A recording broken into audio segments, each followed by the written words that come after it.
Good day, Kamaster! Welcome sa Battery Master TV. Sa video na to, gusto ko lang i-share sa inyo ang nangyari dito sa ating battery. Ito po ay brand new. Kabibili lang ni Sir ito sa akin.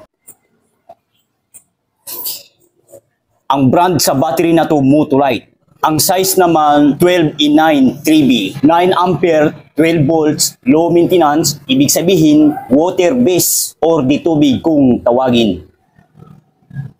Kung titingnan natin ang tubig nito, ayos pa naman, nasa tamang level. Ayan. Nasa tamang level naman kasi po bago pa lang ito, kabibili lang ni Sir ito sa akin. Ilang araw pa lamang po ang makalipas. Ayos pa naman yung kanyang tubig. Ayan.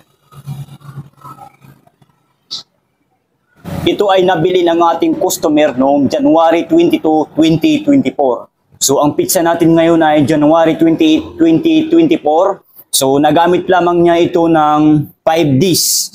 Kasi po kahapon pa ito ng hapon dinala sa akin. Hinatid sa akin, sinauli. Siyempre ini-edit ko pa ang vlog. So ngayon na araw ko ito ina-upload. So dumapo naman tayo sa kanyang reklamo dito sa ating battery. Ginagamit lang daw niya ito sa ilaw na 12 volts DC LED. Hindi niya sinasabi kung ilang wattage. So ilalapag lang natin. Medyo nangangawit ako. Ganito kalaki ang sinasabi niyang LED. 4 hours lang daw niya ito ginamit. Umina na. Sa madaling salita, malabo na ang ilaw ng kanyang LED.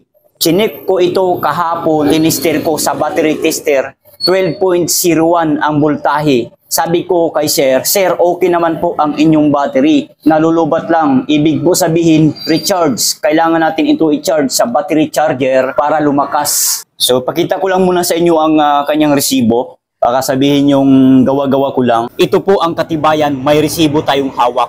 Ito. Yan, ang pangalan sa ating customer ay si Sir Virgilio Magbata. Yan. Tagapaklasan din siya, Rojas Oriental, Mindoro. January 22, 2024 pa niya ito binili sa akin. 12E9 3B Motolite. Ginawa ko pa yung production code ng baterya para hindi tayo madadaya in case na papalitan nila ang battery. Hindi niya tayo mabudol kasi po may hawak tayong resibo na kung saan nakasulat dito ang production code number ng battery. 900 ang ating baterya, may list trade-in na 500 to SM. So, ang binayaran niya, 400 pesos na lang. Ayan po, pay this amount, 400 pesos na lang. Yun. So, chinarge ko na ito kahapon ng 1 hour. Habang nagkwentuhan kami, medyo matagal-tagal din namin pagkwentuhan, umabot ng 30 minutes. Chinarge ko na ito, pagdating niya. Sabi ko kay Sir, Sir, under observation po tayo, i-charge ko muna ito ng 1 to 2 hours. After charging, malalaman po natin kung ano ang resulta. Huwag po natin husgahan agad ang battery na factory defect. So na-charge ko na ito kahapon ng 1 oras. Pagkatapos namin magkwentuhan ni Sir, may konting paliwanag pa ako sa ating customer. Mga 30 minutes din yun, naka-charge na 1 oras, saka siya umalis. Then pagkatapos ko na-charge na 1 oras, tinister ko. Umabot siya ng 12.9 volts. So magdamag na po itong nakatingga. Iti-tester natin ulit ito sa ating battery analyzer. Kumustahin natin kung hindi nagbabawas or nagbabawas ba ang voltahe nito. Okay? So ito ay itsura nating battery analyzer. Iti-tester natin. Positive. Dito naman sa kabila ang negative. Ayan. As we can see, Kamaster, 12.5 volts. So ibig sabihin, 0.4 volts lang ang kanyang binawas. So goods pa rin po yan. Nasa 99% fully charged po ang isang battery. Iti-testing natin yung kanyang CCA kung malakas ba, hindi ba ito babagsak. Wala po ditong 9 ampere, 40 ampere lamang po ang sagad.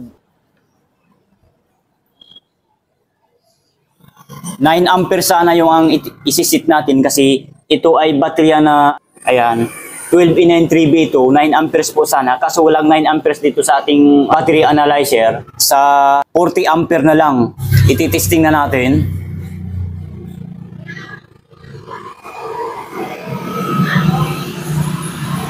As we can see, Kamaster, kung makikita natin, good battery po ang nakalagay dito. Ang CCA niya ay 95 CCA.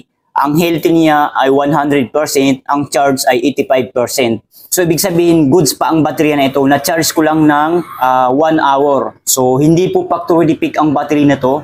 Kulang lamang siya sa karga or kulang sa charge. Okay?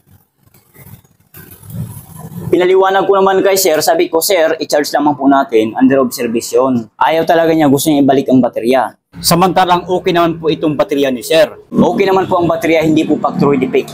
Comment down below kayo sa ating comment section para malalaman ko kung ano ang reaksyon nyo dito sa ating battery. Sabi ko kay sir, sir, okay naman po ang inyong battery. Nalulubat lamang, ibig po sabihin, recharge. Kailangan natin i-charge sa battery charger para lumakas.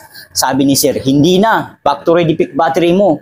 I-refund ko na lang. Ibig sabihin, gusto niyang ibalik ang battery at kuhanin ang pera. Sabi ko kay sir, sir, ba't mo ibalik? Hindi po ito sira battery mo. Kulang lamang sa charge. Kapag na-charge na to sa battery charger, malakas na ulit to. Sabi niya, hindi. Ibalik ko na lang yan sa'yo at kuhanin ko ang pera. Wala akong magawa. Mahirap makipagtalo. Mapahamak lang ako. Sa madaling salita, binigay ko na lang ang pera para matapos ng problema. Kaysa naman makipagtalo pa ako, battery lang yan, tambak battery namin sa pabrika. So yun lang ang gusto kong i-share sa inyo. Huwag kalimutan mag-subscribe sa ating YouTube channel, Battery Master TV. Bye!